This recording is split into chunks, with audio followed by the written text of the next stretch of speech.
খুব সুন্দর একটি ভিডিও হবে বন্ধুরা, কেউ মিস করো না। প্রতি বছরের নয়, আমাদের ভাই বোনেদের বার্ষিক পিকনিক 2026 সালেও হচ্ছে। দুর্দান্ত মজা হবে কিন্তু এই ভিডিওটা কেউ মিস করো না, সবাই কিন্তু দেখবে ফুল ভিডিওটা। এই ভিডিও সৌন্দর্য বাড়ানোর জন্য একদম রিয়েল রেখেছি, কোথাও কাটছাট করা হয়নি। আর এখন হচ্ছে আমরা খানা পিনা করব। হ্যালো বন্ধুরা, সবাই কেমন আছেন? আজকে আমাদের বাড়িতে হবে বার্ষিক পিকনিক। প্রতি বছরই হয়, প্রতি বছর না এবারও হবে। তার এখন হচ্ছে দুপুরে সবাই একসাথে খাওয়া দাওয়া করবো, সেই জন্য রান্না বান্না সবকিছু গোছগাছ হচ্ছে। আর রান্ধনি হচ্ছে আমার কাকি, রান্না করবে। এই সবাই প্রায় এসে গেছে, আরো কিছু কিছু লোক বাকি আছে। এখন আমার কাকা তো বোন আসে নাই। দেখি স্যান্ডেল ধরে দাও। এই যে জল, ওনার আবার জল ভিডিও করা লাগবে। এই নাও। আর ওই পাশে হচ্ছে হাঁস মুরগি কাটা চলতেছে, দেখে আসি। অনন্যা কি করো? এই দেখুন, বিশাল বড় ছাপড়া টানানো হয়েছে। 50 জনের আয়োজন, 15,000 টাকার বাজেট পিকনিকে। 20,000? ও ভুল হয়ে গেছে, 20,000 টাকার বাজেট পিকনিকে। এই হইতেছে হাঁসের মাংস কাটতেছে, মুরগির মাংস কাটা হয়ে গেছে, রোস্টেরই কাটা হয়ে গেছে। এই দেখো এক একজন বাঁচতেছে কোন জায়গায় বসে।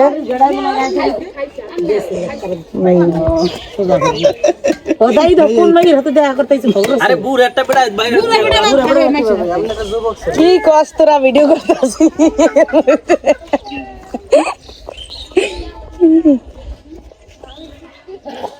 যাই হোক, আজকের ভিডিওটা কিন্তু দুর্দান্ত মজার হবে, দেখতে থাকবেন। রাত 12টায় হবে রান্না বাড়ি, খাওয়া দাওয়া হবে রাত্রে প্রতিবারই 3-4 বাজে।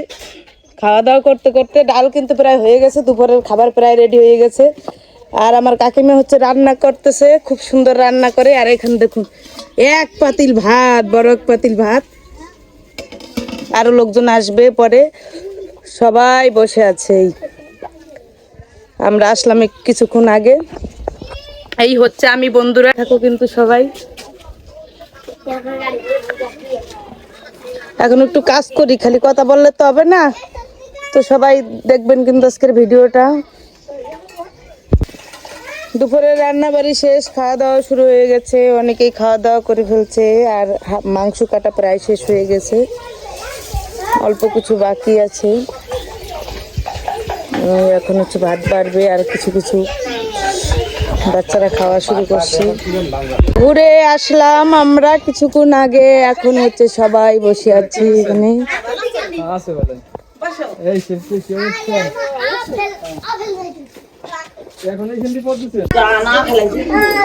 এই হলো রোস্টের, এগুলা না সব রোস্টের মাংস। এই পাশে হাঁসের মাংস, ডিম সেদ্ধ দেখাই তারা, ডিম সেদ্ধ। এই এক ডিম।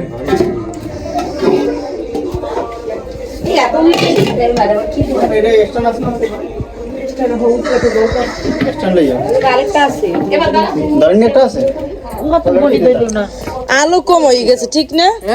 আলু কম হয়ে গেছে, কারণ দেখা যায় না ভালো। এবার এই আলুটা ধরাবি না।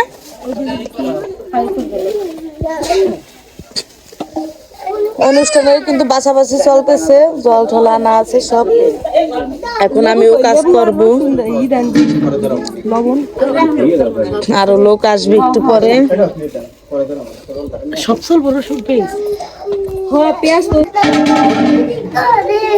ওইগুলো বের কর না, না কি করে দেখো। আর এই পাশে গোলাপাল টিভি।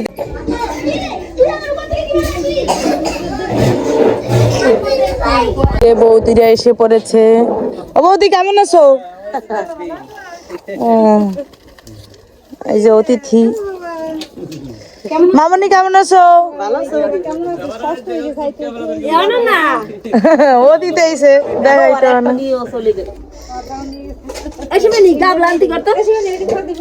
আবার কেমন আছো? ভালো আছো মা? বাবারে নীলকমল যাইতের দামাই বেরি সামনের বছর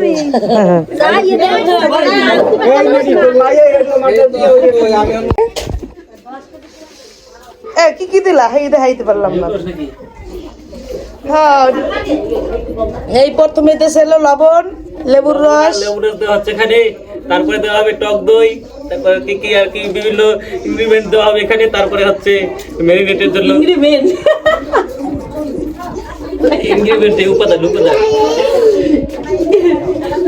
উপাদান না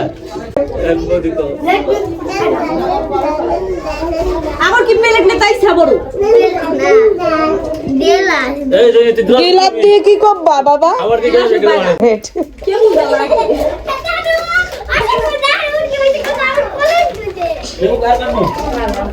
ও বা দিদি নিতে পারবে না তোমার কোলে ও বা তুমি একা একা এখানে পেঁয়াজ পেঁয়াজ এখন ব্লেন্ডারে ব্লেন্ড করবে ওই প্রদীপ কই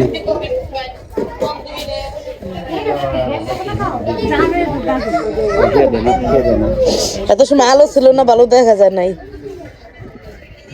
বাবা আমি কান্নাকাটি করে গেছি কত সময় পেঁয়াজ পেঁয়াজ কাটতে এইগুলো হয়েছে রসুন এইগুলো আস্তে আস্তে রসুন দেবো মাংসের মধ্যে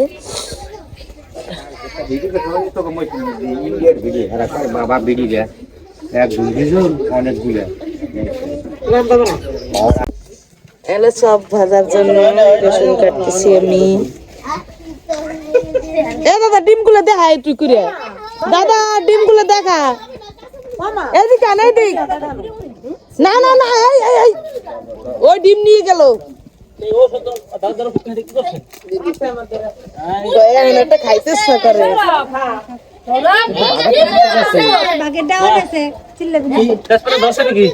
কিছু দেখিস না কোথায় আইফোন আছে বলে এই যে আইফোন 7 ওর একটা নাকি অনেকগুলো আছে না মানে করবে এই করে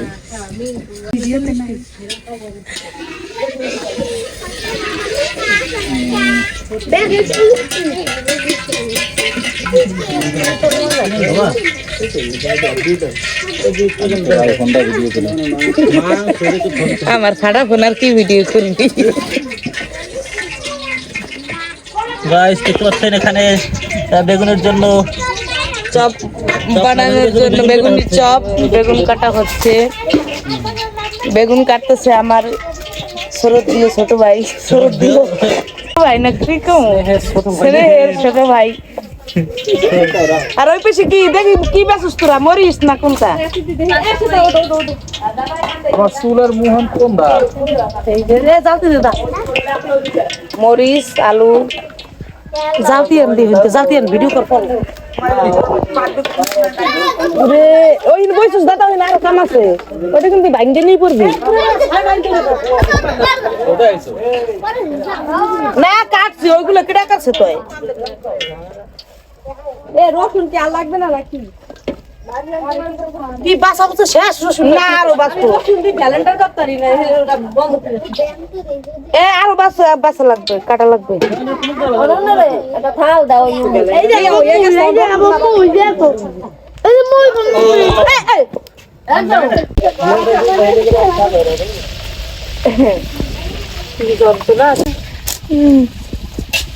দেখছো সেই গাঙ্গুলি কি গাঙ্গুলি জানি রান্না বাড়ার ভিডিও তালার তখন তো মজাই লাগে এত সুন্দর যে কয় আমি কেমন দায়িত্ব খালি না শালা তো খাইছে কি না একটা শালা দো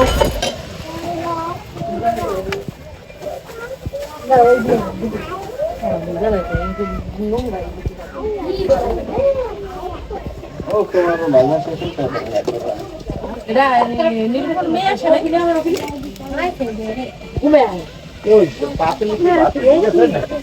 ভাতই রান্না আছে দাদা খাবেন নাকি ভাত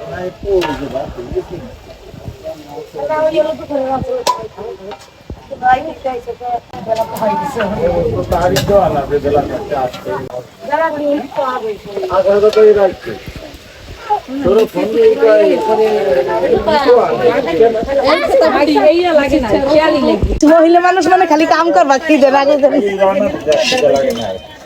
কাজ নুপুর দি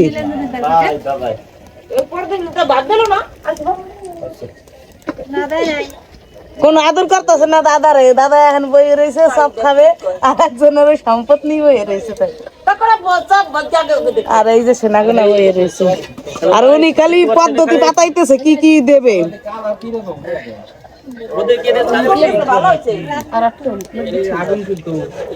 এইটা কাছে কেটে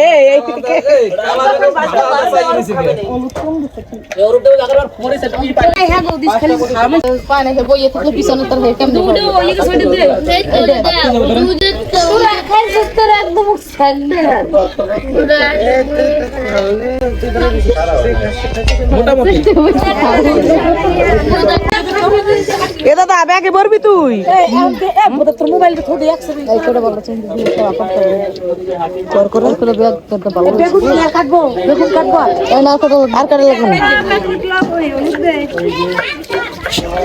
একটা মরিচ তো খাবি? দিম বাজুম না, খাই তিন দিন ওনা গহন দিয়ে দে বৌদি খাই।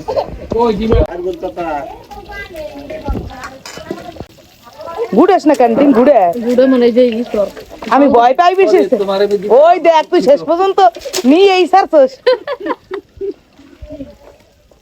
তেলে দেওয়ার আগে নিছিলি না? তেলের তো উড়েই তুই সাত পাস নাই? এত বড় শখটা সম্পূর্ণ রাহি কেমনে না?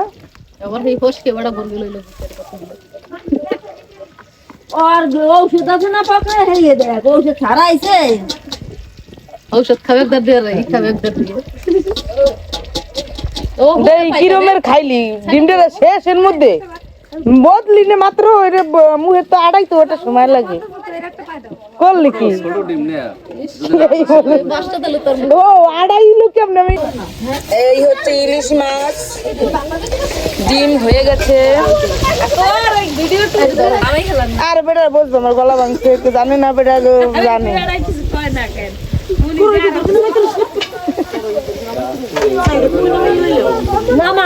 দাদা ভাবে কি গলা না ভেঙে যায় কথা কই না দাদা?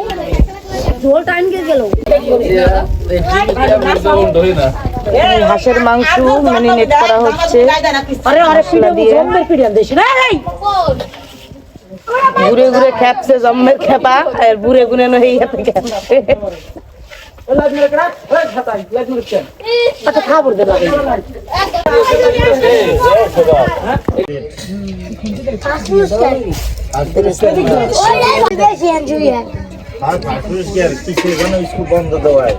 স্কুল বন্ধ দেয়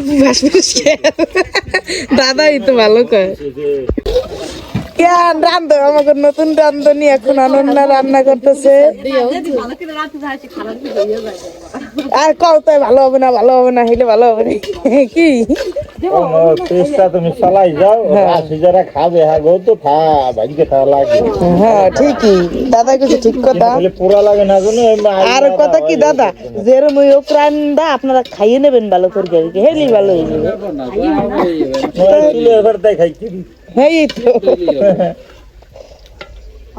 কিছু না দিলেও হবে, খালি একটু লবণ, কিছু না দিলেও হবে, খালি একটু লবণ হইলেই হবে। দাদার অনন্যা খালি একটু লবণ দিয়ে ইরান গেথো বুঝছো, দাদার খালি একটু লবণ। তুমি বোঝো ও মাছ মাংস দুধ দিয়ে খাওয়া লোক, হ্যাঁ দ্বারা কি কোনো কিছুতে বেরোছি হয়? কি কর দাদা? এবারে ছোটবেলা দেখছি কি নিষেধ দ্বারে ডিম একটা আস্তা গুলাইয়ে মুড়ির মধ্যে নিয়ে এরম ভাবে খাইলেই তো। কাঁচা ডিম মুড়ির ভিতর দিয়ে ওরা তো কি ভালো লাগে, মুড়ি দিয়ে খাইছে, মুড়ি দিয়ে খাইছে ভালো লাগছে। একটু মধু দিয়ে খার হে না ওইরকম খাইছে, কয় কি ভালো লাগে ইয়া।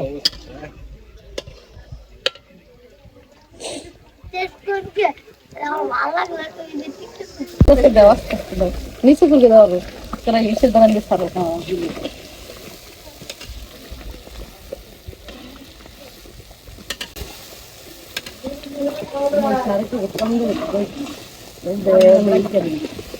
কম না ওই যাবে না ঠিক না।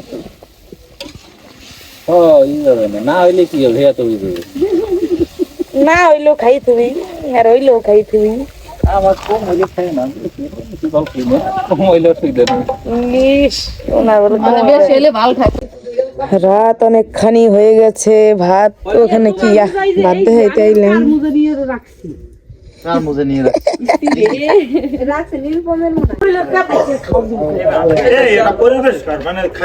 হ্যাঁ পরিবেশকর পরিবেশ, হ্যাঁ ঠিকই এই করলেই ভালো হয়নি, বাইরে আই দাও। রাত বাজে 1:30, আমাদের পিকনিকের রান্না বান্না মাত্র হলো। অন টাইম তাহলে খাওয়া দাওয়া হবে। কাকি কোনো তাহলে বাড়ার কাম নাই, ওয়ান টাইমে দে, ওয়ান টাইম।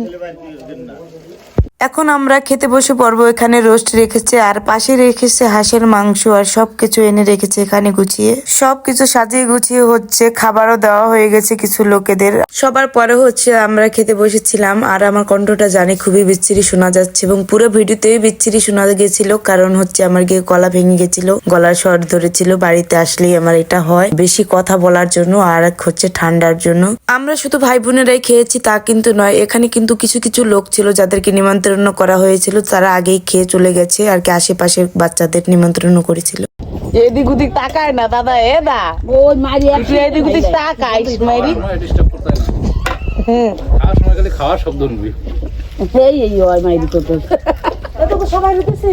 পরবর্তীতে কিন্তু আমিও বসে পড়েছিলাম আর আমি বাড়িতে আসলে আমার গলা ভাঙার এটা প্রতিনিয়তই হয়। বাসায় গেলে আমাকে বলে তোমার জন্য মনে হয় কেউ কথা বলার সুযোগও পায় না, যে কারণে তোমারই শুধু গলা ভাঙে আর কিন্তু ভাঙে না। সত্যি বলতে কি, বাসায় থাকি একদম নীরব থাকি, কারোর সাথে কথা বলি না, কিছু না। আর বাড়িতে আসলে সবার সাথে কথা বলা হয়, একটু বেশিই বলা হয় আর কি আমার, সেই জন্যই হচ্ছে আমার গলাটা ভাঙে প্রতিবারই। ভাঙলেও কিছু করার নাই, আর এটা হচ্ছে স্বাভাবিক বিষয়। আমার বাবার বাড়ি আসলে আমি একটু মুক্ত পাখির মতো ঘোরাফেরা করি, বেশি একটু কথা বলি, এইটাই হচ্ছে মেন সমস্যা, যে কারণে গলাটা আসলে ভাঙে। প্রতি বছরই হচ্ছে আমাদের এই বার্ষিক পিকনিকটা করা হয় এবং আবার বিয়ের আগে থেকে করা হয়। আর এই দিনটা যে এত বেশি মজা করি আমরা ভাই বোনেরা, এত বেশি কথা বলি আর এত বেশি হাসাহাসি করি, এত বেশি মজার হয়, মানে যাই খাই বা না খাই অনেক বেশি মজা হয়। দুই ফ্যামিলি মিলে একসাথে খাওয়া দাওয়া, ভাই বোনেরা, পিসাতো ভাই বোন, মামাতো ভাই বোন সব এক জায়গায় হওয়া বিশাল একটা ব্যাপার। এটা শুধুমাত্র একটা পিকনিকই নয়, শুধু পিকনিক বললে ভুল হবে, এটা হচ্ছে আমাদের ভাই বোন আত্মীয় স্বজন সব একত্রিত হওয়া, এক জায়গায় হওয়া। এটা আসলে কি লেভেলের মন থেকে আনন্দ শান্তি অনুভব হয় আসলে কেউ বোঝানোর মতো ক্ষমতা আমার নাই। সকালের আবহাওয়া দেখো, রোদে বসে সবাই সেই ভাত খাচ্ছে, কালকে যা খাইতে পারে নাই আজকে সবাই খাওয়া শুরু করছে। দেখো এক একজনের খাওয়া, সেই চুলার কাছে বসেই সবার খানা পিনা চলতেছে। কি খেন তোর স্টাইল বলে ভালো হয়েছে সর্ষে খেতে, দাদা দি করে নীলকমল দেয়। এই দেখো আমার মামনি বৌদি খাবেন না, বৌদির প্লেট প্রায় শেষ, বৌদি বইছে 2 ঘন্টার উপরে হবে। সকালবেলা সবাই এক জায়গায় বসে খাওয়ার কারণটা হচ্ছে এটা, যেমন আমরা পিকনিক যেদিন করি ওই দিন রাত কিন্তু আমাদের খেতে খেতে 2টা, তারপরে 3টা কি 1টা 1:30 বেজে যায় প্রতিবারই। তো অনেক রাত হয়ে গেলে না খাওয়ার রুচিটা ওইরকম থাকে না। আর রুচি না থাকার কারণ হচ্ছে একটাই, যেটা হচ্ছে কিনা আমরা ওই খাবার খাওয়ার আগে, রান্না শুরু করার আগে আমরা প্রথমে বেগুনের চপ, মরিচের চপ, ধনিয়া পাতার চপ, আলুর চপ, আরো বিভিন্ন রকমের চপ খেয়ে থাকি। সেই কারণে হচ্ছে পেটটা ভরে যায় আর পরে খাবার তেমন রুচি থাকে না, আর অনেক রাত হয়ে যায়। যার যার প্লেটে প্লেটে আনি, একটু একটু খেয়ে রেখে দিই, সকালবেলা আবার খাওয়া শুরু করে দিই, সে একটা মজা হয়। কিছু কিছু জায়গায় রিয়েল ভয়েস রেখেছি, তার কারণ হচ্ছে একটাই, পরবর্তী সময় এগুলো স্মৃতি হয়ে থাকবে একটা সময়। খাওয়া দাওয়ার পর দেখো থালা বাসনের অবস্থা। তো বন্ধুরা, এই ভিডিওটা কেমন লাগলো সবাই কিন্তু কমেন্ট করবে বেশি বেশি করে, আর সবাই ভালো থাকবে। আজকের ভিডিওটা এই পর্যন্তই, দাদাকে দিয়ে শেষ করলাম। হরে কৃষ্ণ।